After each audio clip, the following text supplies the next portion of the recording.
Hi friends, welcome to Surya's kitchen. இன்னைக்கு இந்த வீடியோவில் குக்கரில் உதிரி உதிரியாக நல்லா குலையாம அடிப்பிடிக்காம சூப்பராக நல்ல சுவையான சிக்கன் பிரியாணி எப்படி பண்ணுறதாங்க பார்க்க போகிறோம்.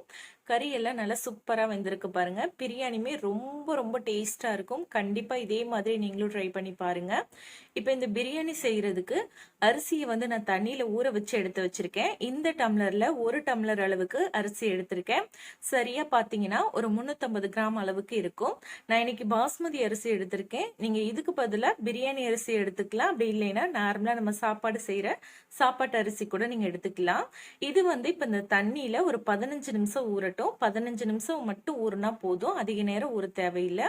இப்போ நம்ம ஒரு சின்ன மிக்சி ஜார் எடுத்துக்கலாம். இதில் பார்த்தீங்கன்னா ஒரு 15 போல பூண்டு பல்லு வந்து உரிச்சு எடுத்து வச்சிருக்கேன். 2 இன்ச் அளவுக்கு இஞ்சியை கட் பண்ணி எடுத்திருக்கேங்க. கொஞ்சமா சின்ன வெங்காயம் எடுத்திருக்கேன். சின்ன வெங்காயம் இல்லை அப்படின்னா அதுக்கு பதிலாக ஒரு பாதி பெரிய வெங்காயத்தை கட் பண்ணி நீங்க சேர்த்துக்கலாம். இப்போ இதை நம்ம அப்படியே மிக்சி ஜார்ல சேர்த்துட்டு இப்போ இதை நம்ம நல்லா நைஸாக வந்து அரைச்சி எடுத்துக்கலாம். தண்ணி எதுவும் சேர்க்க வேணாம். தண்ணி சேர்க்காம இதை நல்லா அரைச்சி எடுத்துக்கோங்க. பாருங்க, இந்த அளவுக்கு நல்லா வந்து பேஸ்டா அரைச்சி எடுத்து வச்சுக்கோங்க. இப்போ ஸ்டவ்ல வந்து ஒரு குக்கர் வச்சுக்கலாம். குக்கர் நல்லா சூடானதும் இதுல ஒரு 4 டேபிள் ஸ்பூன் அளவுக்கு எண்ணெய் சேர்த்துக்கலாங்க. 4 டேபிள் ஸ்பூன் எண்ணெய்க்கு பதிலாக நீங்கள் பாதி எண்ணெயும் பாதி நெய்யும் கூட நீங்கள் சேர்த்துக்கலாம். எண்ணெய் சூடானதும் ஒரு துண்டு பட்டை, கொஞ்சமாக சோம்பு, 4-5 கிராம்பு, ஒரு அன்னாச்சி பூ, 2 ஏலக்காவை தட்டி சேர்த்துருக்கேன். அப்போ தான் நல்ல வாசனையாக இருக்கும். இது நல்லா பொரிஞ்சதும் இதில் மீடியம் சைஸ் வெங்காயம், பெரிய வெங்காயத்தை எடுத்து நல்லா மெல்லிஸாக நறுக்கி வந்து சேர்த்துருக்கேன். சேர்த்துட்டு இப்போ இதை நல்லா வந்து வதக்கி எடுத்துக்கலாம்.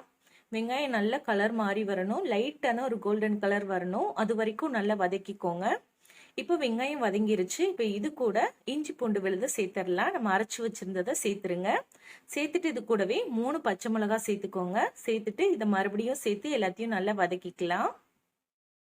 இஞ்சி பூண்டோடைய பச்சை வாசனை போக இதை நம்ம நல்லா வதக்கி எடுத்துக்கணும். இப்போ இது கூட கொஞ்சமா மஞ்சத்தூள் சேர்த்துக்கலாம். ஒரு 1/4 டீஸ்பூன் அளவுக்கு மட்டும் மஞ்சத்தூள் சேர்த்து வதக்கணும்னா இஞ்சி பூண்டு பார்த்தீங்கன்னா அடிப்பிடிக்காம இருக்கும், கருகாம இருக்கும். அதே மாதிரி நம்ம சிக்கன் சேர்க்கறதுனால இந்த சிக்கனுடைய கவுச்சி வாசனையும் உங்களுக்கு வந்து இருக்காது. அதனால கொஞ்சமா மஞ்சத்தூள் சேர்த்துக்கோங்க. சேர்த்து இதை நல்லா வதக்கிக்கோங்க.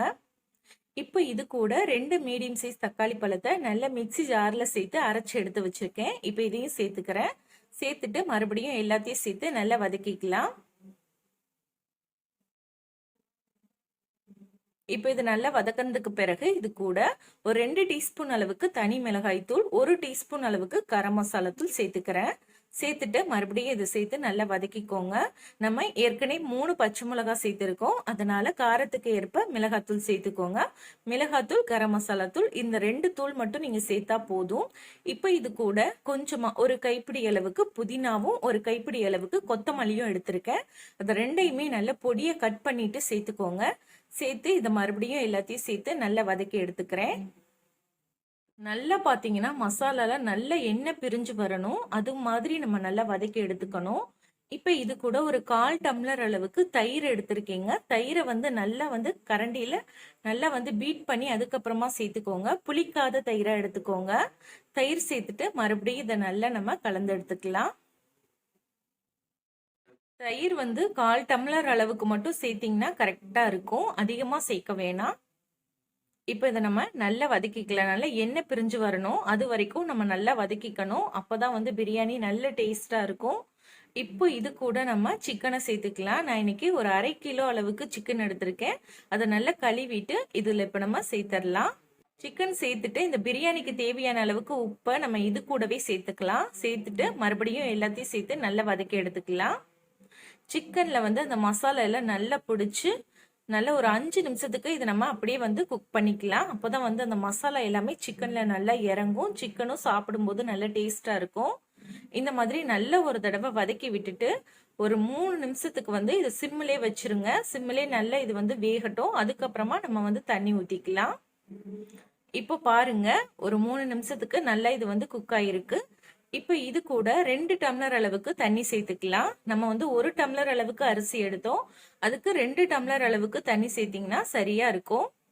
இப்போ தண்ணி சேர்த்தாச்சு. இது நல்ல ஒரு தடவை கலந்து விட்டுறலாம். இப்போ இந்த ஸ்டேஜ்ல வந்து உப்பு சரியா இருக்கான்னு செக் பண்ணி பார்த்துக்கோங்க. சப்போஸ் உங்களுக்கு உப்பு பத்தலைன்னா சேர்த்துக்கோங்க. எனக்கு வந்து கம்மியா இருக்க மாதிரி இருந்துச்சு, அதனால நான் கொஞ்சமா உப்பு சேர்த்திருக்கேன். இப்போ தண்ணி வந்து நல்லா கொதிச்சு வரட்டும். தண்ணி கொதிச்சு வந்ததும் நம்ம அரிசியை சேர்த்துடலாம். இப்போ நல்லா கொதிக்க ஆரம்பிச்சிருக்கு பாருங்க. இப்போ நம்ம அரிசியை வந்து நல்லா தண்ணி இல்லாம சுத்தமா வடிச்சிட்டு சேர்த்துக்கோங்க. சேர்த்து அரிசி உடைஞ்சிராம லைட்டா கலந்து விட்டுருங்க. இந்த மாதிரி லேசா வந்து கலந்து விட்டுக்கோங்க. அரிசி வந்து உடைஞ்சிடக்கூடாது. நல்லா கலந்ததுக்கு அப்புறமா இது கூட கடைசியா ஒரு பாதி எலுமிச்சம்பழத்தோட சாறு வந்து சேர்த்துக்கலாம். சேர்த்துட்டு இப்ப அவ்வளவுதாங்க. நல்லா கலந்து விட்டுட்டு இதை நம்ம மூடி போட்டு மூடி வேக வைக்கணும். லைட்டா இந்த மாதிரி கலந்து விட்டுக்கோங்க. இப்ப நம்ம குக்கருடைய மூடியை போட்டு மூடியாச்சு. இது வந்து ஒரு 2ல இருந்து 3 விசில் வரைக்கும் நீங்க வச்சுக்கலாம். உங்க குக்கருக்கு தகுந்த மாதிரி விசில் வச்சுக்கோங்க. இப்போ நான் வந்து சரியா 3 விசில் வச்சு எடுத்திருக்கீங்க.